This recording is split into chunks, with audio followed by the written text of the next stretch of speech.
जी नाजरीन, इस वक्त साढ़े नाल मौजूद ने जनाब कदीर नक्शबंदी साहब, ਜਿਹੜੇ ਕੁਰਾਨ ਮਜੀਦ ਮੁxtਲਿਫ ਜਗ੍ਹਾ ਤੋਂ ਚੁੱਕ ਕੇ ਤੇ ਕੂੜਾਦਾਨਾਂ ਵਿੱਚੋਂ ਚੁੱਕ ਕੇ ਤੇ ਉਹਨਾਂ ਨੂੰ ਮਹਿਫੂਜ਼ ਕਰਦੇ ਨੇ। ਤੇ ਆਓ ਤੁਹਾਡੀ ਇਹਨਾਂ ਨਾਲ ਗੱਲ ਕਰਾਉਂਦੇ ਆ ਕਿ ਇਹਨਾਂ ਇਹ ਫਰੀਜ਼ਾ ਕਦੋਂ ਤੋਂ ਅੰਜਾਮ ਦੇਣਾ ਸ਼ੁਰੂ ਕੀਤਾ।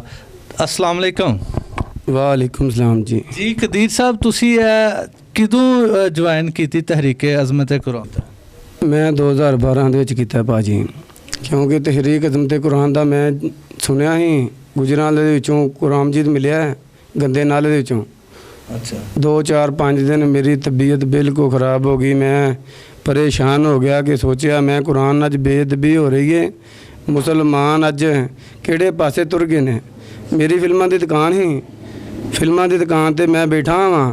इन्नी देर में एक बंदा आ गया, उन्हें मैंने आख्या कदीर साहब तुसी बड़े गुनाहगार हो, सब ना पहला दोज़ख च तुसी जाना है। मैं क्या मैं क्यों जाना दोज़ख दे विच? उन्हें कहा कदीर साहब तुसी जाना। मैं क्यों जाना, तू जा पहला। उन्हें कहा कदीर साहब तुसी पता किन्ने क ठीक हो? मैं किन्ना क ठीक हाँ। मेरी फिल्मां दी दुकान ही, उन्हें 2 सीढ़ियाँ फड़ लिया, एक नातां दी ते एक सूरत रहमान दी। आंदा कदीर साहब तुसी सिर्फ इन्ने क सही हो, बाकी सारे गलत हो। मैं क्या किवें? ਤੁਹਾਡੀ ਦੁਕਾਨ 'ਚ ਸਿਰਫ ਉਹ 2 सीढ़ियां ਹਨ? बस मेरी दुकान 'ਚ ਉਹੀ 2 सीढ़ियाँ, बाकी सारियां फिल्मां ही हैं। अच्छा कोई 5-7 हज़ार फिल्म ही मेरी दुकान ਦੇ ਵਿੱਚ ਹੈ। अच्छा ਤੇ ਉਹ ਆਂਦਾ ਕदीर ਸਾਹਿਬ ਤੁਸੀਂ ਬੁਰਾਈ ਦੀ ਦਾਵਤ ਦੇ ਰਹੇ ਹੋ। ਮੈਂ ਕਿਹਾ ਬੁਰਾਈ ਦੀ ਦਾਵਤ ਮੈਂ ਕਿਉਂ ਦੇ ਰਿਹਾ? ਉਹਨੇ ਕਿਹਾ ਵੇਖੋ ਫਿਲਮਾਂ ਬੁਰਾਈ ਦੀ ਦਾਵਤ ਹੈ। ਇਹ ਗੈਰ ਮਤਲਬ ਲੋਕ ਫਿਲਮਾਂ ਬਣਾ ਰਹੇ ਨੇ ਕਿ ਇਨਸਾਨ ਮੁਸਲਮਾਨ ਜਿਹੜੇ ਮਿਸ਼ਨ ਤੋਂ ਆਊਟ ਹੋ ਜਾਣਾ। ਇਹਨਾਂ ਨੂੰ ਨਮਾਜ਼ਾਂ ਦੀ ਲਜ਼ਤ ਨਾ ਰਵੇ, ਇਹਨਾਂ ਨੂੰ ਕੁਰਾਨ ਦੀ ਲਜ਼ਤ ਨਾ ਰਵੇ, ਇਹਨਾਂ ਨੂੰ ਫਿਲਮਾਂ ਦੀ ਲਜ਼ਤ ਰਵੇ, ਇਹਨਾਂ ਨੂੰ ਗਾਣੇ ਦੀ ਲਜ਼ਤ ਰਵੇ, ਇਹਨਾਂ ਨੂੰ ਗਲਤ ਕੰਮਾਂ ਦੀ ਲਜ਼ਤ ਰਵੇ। ਤੇ ਜਦੋਂ ਮੈਂ ਸੁਣਿਆ ਨਾ ਕੁਰਾਨ ਨਾਲ ਬੇਅਦਬੀ ਹੋ ਰਹੀ ਹੈ, ਫਿਰ ਮੈਂ ਉਸ ਬੰਦੇ ਦੀ ਗੱਲ 'ਤੇ ਗੌਰ ਕੀਤੀ ਕਿ ਇਸ ਬੰਦੇ ਨੇ ਮੈਨੂੰ ਬਿਲਕੁਲ ਸਹੀ ਗੱਲ ਕੀਤੀ ਹੈ ਕਿ ਕੁਰਾਨ 'ਤੇ ਅੱਜ ਬੇਅਦਬੀ ਹੋ ਰਹੀ ਹੈ ਤੇ ਮੈਂ ਬੁਰਾਈ ਦੀ ਦਾਵਤ ਦੇ ਰਿਹਾ। ਤੇ ਬੁਰਾਈ ਦੀ ਦਾਵਤ ਨਹੀਂ ਦੇਣੀ ਚਾਹੀਦੀ ਹੈ ਇਨਸਾਨ ਨੂੰ ਅੱਛਾਈ ਦੀ ਦਾਵਤ ਦੇਣੀ ਚਾਹੀਦੀ ਹੈ।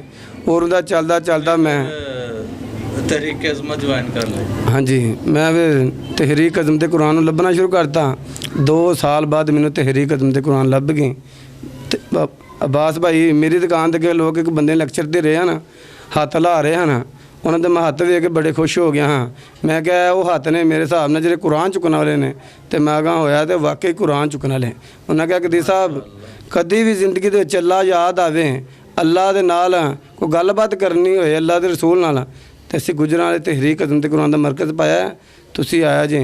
ਕੋਈ 2 ਹਫ਼ਤੇ ਠਹਿਰ ਕੇ ਮੇਰੇ ਦਿਲ ਨੂੰ ਚੋਟ ਪਹੁੰਚੀ ਤੇ ਮੈਂ ਉੱਥੇ ਗਿਆ। ਤੇ ਜਦੋਂ ਮੈਂ ਦਰਦਨਾਕ ਮੰਜ਼ਰ ਹੈ ਵੇਖਿਆ ਤੇ ਮੇਰੀਆਂ ਚੀਕਾਂ ਨਿਕਲ ਗਈਆਂ।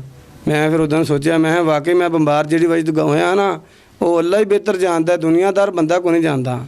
ਕਿਉਂਕਿ ਮੇਰੇ ਬਾਬੇ ਸਰਕਾਰ ਫਰਮਾਉਂਦੇ ਨੇ ਕਿ ਹੱਡੀ ਇਸ਼ਕ ਜਿਨ੍ਹਾਂ ਦੀ ਰਚਿਆ ਹੋਵੇ ਉਹ ਕੰਨਾਂ ਤੋਂ ਡੋਰੇ, ਉਹ ਕਿਸੇ ਦੀ ਨਹੀਂ ਸੁਣਦੇ ਤੁਰਦੇ ਆਪਣੀ ਤੋਰੇ।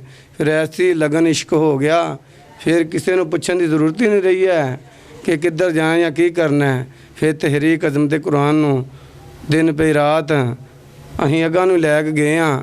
ਤਹਿਰੀਕ ਅਜ਼ਮਤ ਕੁਰਾਨ ਨੇ ਐਸੀ ਖੁਸ਼ਹਾਲੀ ਲਿਆਂਦੀ ਹੈ ਕਿ ਮੈਂ ਵੀ ਜਵਾਨ ਹਾਂ, ਮੇਰੀ ਔਲਾਦ ਵੀ ਮੇਰੇ ਜਿੱਡੀ ਹੋ ਗਈ ਹੈ। ਕੁਰਾਨ ਦਾ ਐਸਾ ਫੈਜ਼ ਜਾਰੀ ਹੈ माशाअल्लाह। ਮੇਰੇ ਜਿਹੜੇ ਹੋ ਗਏ ਨੇ। ਮੈਂ ਤਾਂ ਬੜਾ ਖੁਸ਼ ਹੁੰਨਾ ਕਿਉਂਕਿ ਕੁਰਾਨ ਦੇ ਨਾਲ ਮੁਹੱਬਤ ਕਰਨ ਵਾਲੇ ਬੰਦੇ ਨੂੰ ਕਿਸੇ ਦੁਨੀਆਦਾਰ ਸ਼ੈ ਦੀ ਥੋੜ ਨਹੀਂ ਰਹਿ ਸਕਦੀ। ਕਿਉਂ?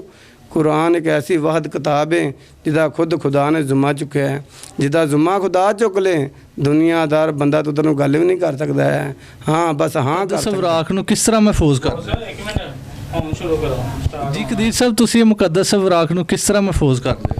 ਮੁਕੱਦਸ ਸਵਰਾਗ ਨੂੰ ਭਾਜੀ ਅਸੀਂ ਮਹਿਫੂਜ਼ ਇੰਝ ਕਰਨੇ ਹਾਂ, ਪਹਿਲਾਂ ਗਲੀਆਂ ਬਾਜ਼ਾਰਾਂ ਚੁਰਾਹੇ 'ਚ ਜਾਂਦੇ ਹਾਂ ਅਸੀਂ, ਜਿਹੜੇ ਬੁਕਸ ਲਾਏ ਨੇ ਅਸੀਂ ਉਹ ਖਾਲੀ ਕਰਨੇ ਹੁੰਦੇ ਨੇ।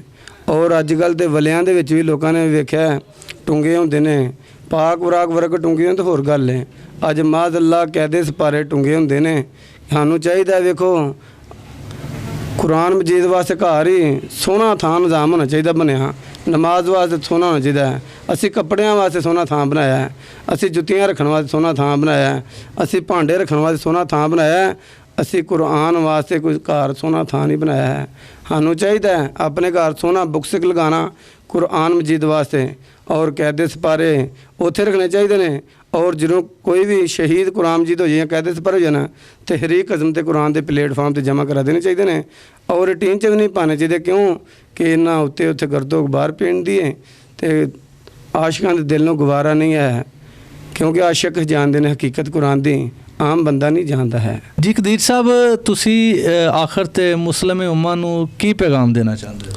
ਅਸੀਂ ਪੈਗਾਮ ਇਹ ਦੇਣਾ ਚਾਹੁੰਦੇ ਹਾਂ ਕਿ ਵੇਖੋ 12 ਰਬੀਉਲ ਅੱਵਲ ਆ ਰਹੀ ਹੈ ਤੇ ਕੋਸ਼ਿਸ਼ ਇਹ ਇਨਸਾਨ ਨੂੰ ਕਰਨੀ ਚਾਹੀਦੀ ਹੈ ਕਿ ਅਸੀਂ ਮੁਸਲਮਾਨ ਹਾਂ, ਅਸੀਂ ਜਿੰਨਾ ਵੀ ਸਮਾਨ ਹੈ ਬਿਲਕੁਲ ਸਾਂਭ ਕੇ ਰੱਖਣਾ ਚਾਹੀਦਾ ਹੈ ਕਿ ਜਿਵੇਂ ਅਸੀਂ ਕੱਪੜਿਆਂ ਦੀ ਇੱਕ ਵੱਖਰੀ ਸੇਫ ਲੰਬਾਰੀ ਬਣਾਈਏ ਔਰ 12 ਰਬੀਉਲ ਅੱਵਲ ਦਾ ਜਿਹੜਾ ਨਲਾਨੇ ਪਾਕ ਸਰਕਾਰਾਂ ਦੀ ਦਸਤਾਰ ਹੈ ਉਹ ਸਾਨੂੰ ਇੰਝ ਰੱਖਣੀ ਚਾਹੀਦੀ ਹੈ ਕਿ ਜਿਵੇਂ ਅਸੀਂ ਮੁਸਲਮਾਨਾਂ ਨੇ ਕੁਰਾਨ ਮਜੀਦ ਰੱਖਿਆ ਹੁੰਦਾ। ਜੀ ਕਦੀਰ ਸਾਹਿਬ, ਤੁਸੀਂ ਉਮਤ ਮੁਸਲਮਾਨ ਨੂੰ ਆਖਰ ਤੇ ਕੀ ਪੈਗਾਮ ਦੇਣਾ ਚਾਹੁੰਦੇ ਹੋ? ਉਮਤ ਮੁਸਲਮਾਨ ਨੂੰ ਇਹ ਪੈਗਾਮ ਦੇਣਾ ਚਾਹੁੰਦੇ ਹਾਂ ਕਿ ਇਸਲਾਮ ਨੂੰ ਸਮਝੇ ਔਰ ਕੁਰਾਨ ਨੂੰ ਸਮਝੇ, ਕਿਉਂਕਿ ਕੁਰਾਨ ਅੱਲਾਹ ਪਾਕ ਦੀ ਬੜੀ ਲਾਰੈਬ ਕਿਤਾਬ ਹੈ ਜਿਹਦਾ ਖੁਦ खुदा ने जुम्मा चुका है कि आओ तहरीक अज़म ते कुरान की आवाज़ बन जाएं, कुरान और सहबे कुरान का अदब करें और ख़ास बन जाएं इंशाअल्लाह अज़्ज़ व जल।